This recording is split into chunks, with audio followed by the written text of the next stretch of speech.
Jadi sebenarnya Bitcoin tuh per tanggal 18 Oktober itu sudah successfully breakout dari pola descending triangle ini.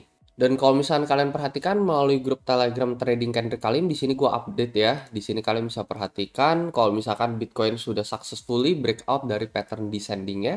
Dan ini adalah break untuk pertama kalinya dari time frame 4 jam. Jadi kalau misalnya kita lihat ya dari sini back dari bulan Mei kemarin ya, dari 5 bulan yang lalu sampai saat ini adalah pertama kalinya kita break di atas segitiga ini dalam time frame 4 jam.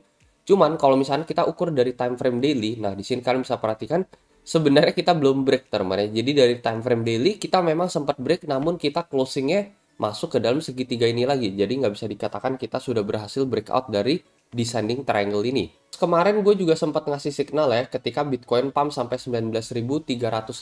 Di sini gue ada bilang melalui grup trading Kader Kalim. Nih kalian bisa join ya, grup ini gratis. Ini untuk real time market update. Gue mengatakan ada potensi pelemahan teman untuk Bitcoin ya, dan di saat yang bersamaan gue juga membuka posisi short yang saat ini udah running profit sekitar 40%. Jadi kalau misalkan kalian pengen ikutin ya long short gue, di sini biasanya gue update melalui grup ini.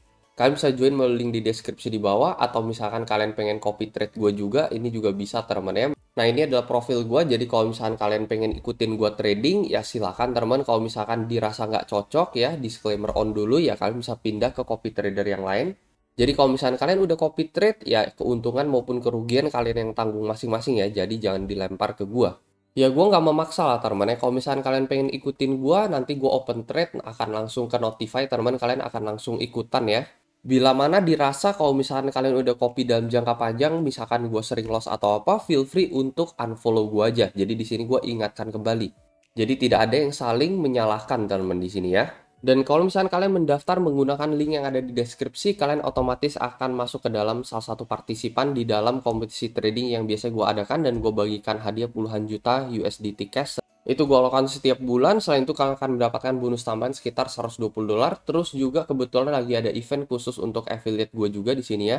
Dan di sini kalau misalkan kalian mendapatkan poin tertentu teman ya, misalkan kalian udah kumpulin sampai 650 poin, kalian bisa tukerin dengan 50 USDT bonus di sini. Habis itu semakin banyak poin yang kalian kumpulkan, ini hadiah semakin menarik teman, sampai bisa memenangkan Tesla Model 3 di sini. Jadi intinya sih gue ngeliat di sini ada dam yang lebih parah teman ya dibandingkan tanggal 16 Oktober ini terjadi ya.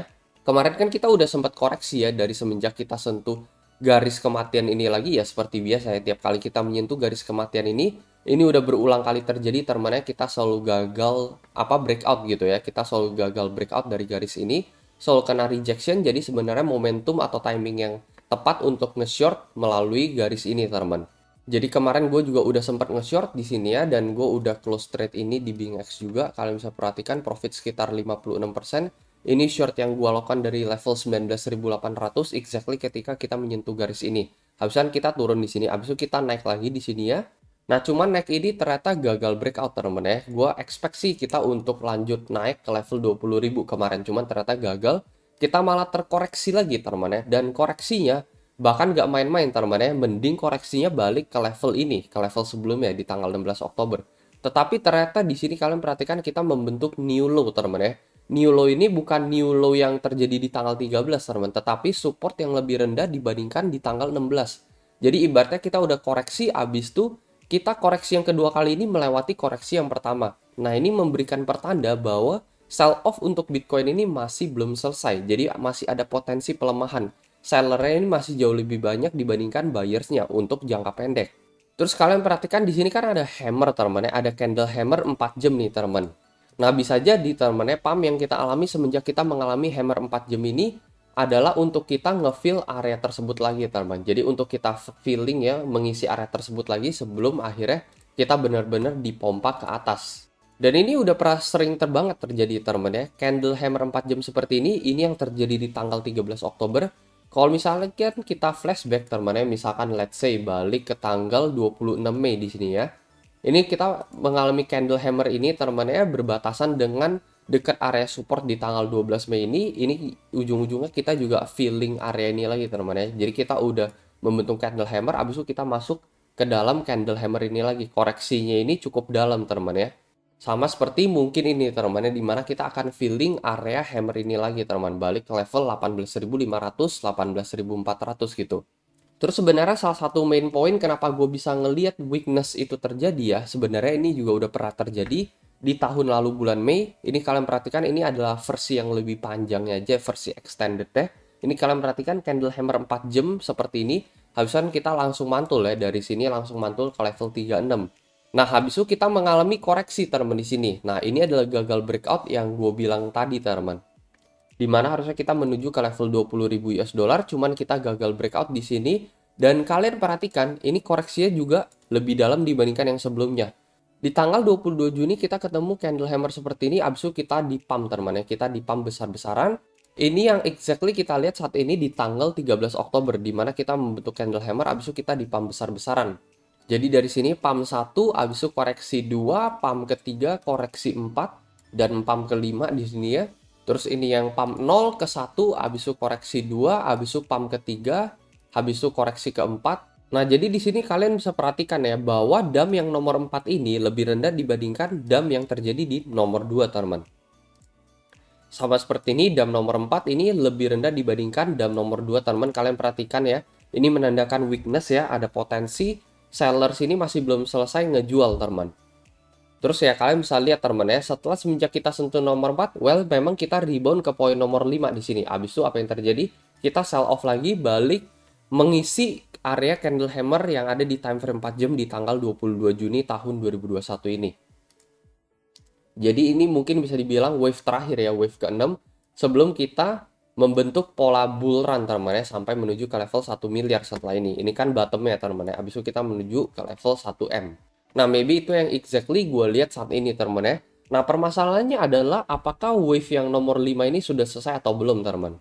Bisa jadi ini udah selesai, bisa jadi belum teman ya. Itu sebabnya kenapa kemarin juga gue sempat nge-short dari level 19.300 karena bisa jadi wave 5 ini udah selesai juga.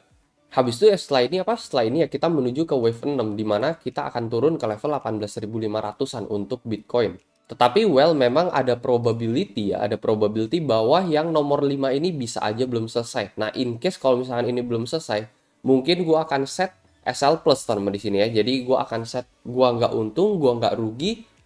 Kalau misalkan dia balik lagi ke level 19.300, ya bisa aja yang nomor 5 ini belum selesai dan kita bisa membentuk higher low dibandingkan titik nomor 3 ini. Ini kan kalian perhatikan kan titik nomor 5 ini juga lebih rendah dibandingkan titik nomor 3 ya. Jadi sebenarnya untuk stop loss ini idealnya adalah persis di daerah nomor 3 ini teman. Jadi kalau misalnya kita breakout di atas nomor 3, nah itu udah confirm Bitcoin bakalan breakout. Jadi sebenarnya SL yang paling baik itu ada di level 19.700 untuk Bitcoin. Cuman kalau misalkan untuk saat ini tiba-tiba si BTC naik lagi teman ya, balik lagi ke level 19.3, di sini gua akan langsung set stop loss teman ya. Gua akan set stop loss. Habis itu kemungkinan besar Bitcoin akan menuju ke poin 5 ini, entah ini ada di level 19.5 atau 19.6, baru nanti gua akan open short lagi di sana. Jadi ya untuk saat ini kita memang tidak tahu apakah wave 5 ini adalah di level 19.300 atau ada di level 19.500 sampai 19.600 gitu. Itu yang kita nggak tahu. Cuman ya kemarin ya persis temennya ketika gua nge-short dari level 19.300 ini kebetulan BTC kemarin langsung turun. Jadi ya itu yang gua lihat saat ini temennya, sebelum ya nanti kita ujung-ujungnya juga bakalan menuju ke wave terakhir kita, wave 6 temennya, yang dimana temennya setelah kita menyentuh wave 6 ini ya, sekali lagi selama kita nggak jebol support terendah kita yang di 17.600, menurut gua masih ada potensi untuk bisa jadi ini adalah awal permulaan bullish untuk Bitcoin temennya, menuju ke level 22, 25 atau bahkan ke level 30.000 dan all time high lagi di akhir tahun depan menuju level 2 miliar. Itu yang at least gue lihat saat ini teman-teman dengan kemiripan pola yang terjadi di tahun lalu bulan Juni ini ya. Cuman ini versi yang lebih lama aja dan saat ini ya versi yang lebih pendek aja gitu. Sekali lagi kalau misalkan BTC balik ke 19.3, kemungkinan gue akan tutup trade ini teman-teman karena ada potensi BTC menuju ke level 19.500 sampai 19.600, baru nanti gue akan open short lagi di sini. Cuman selama Bitcoin nggak menuju balik ke atas 19.3, ya gue biarin aja. Ini running kemungkinan akan gue close. Ini kalian bisa lihat TPSL-nya ada di level 18.600. So paling itu aja teman-teman untuk update kali ini. Semoga update ini bisa membantu, semoga bisa bermanfaat. Sekali lagi ini adalah trade yang gue jalani, ini adalah trading strategi gue, jadi jangan ikut-ikutan ya, selalu memiliki trading plan dan trading strategi kalian sendiri lagi masing-masing. Itu aja teman-teman dan seperti biasa sampai jumpa di next video.